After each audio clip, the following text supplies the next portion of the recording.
We partnered with Read to Them, which is a nonprofit that kind of sponsors the program. We were able to, with partnership from our PTO, purchase a book for every family in our school, which was around 700 books, so it was great.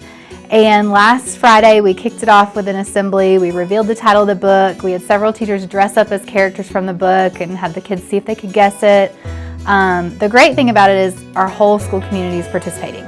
Our teachers, our administrators, our EAs, our cafeteria workers, our custodians, the whole school is reading the same book at the same time, along with our families. We have a calendar, pacing calendar, that went home with all the families. It tells them what pages to read, which nights.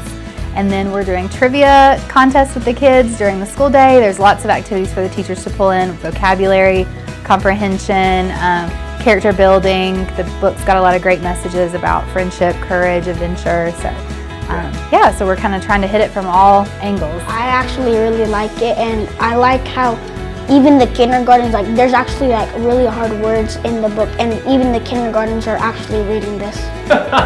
What sparked this whole idea to really get this going? West is a big school. We're just continuing to grow, so we're always looking for ways to engage as many of our families as possible, and also get kids excited about reading. This is a great way to do it when they know that their classmates and their teachers are all reading the same book together at the same pace, and just putting some extra incentives there, it will hopefully get everybody really excited.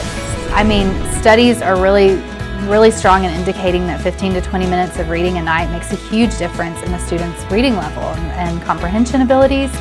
So we love this. This fits in perfectly, and I think anytime kids can see that their parents are invested in it as well, it just solidifies that excitement for reading.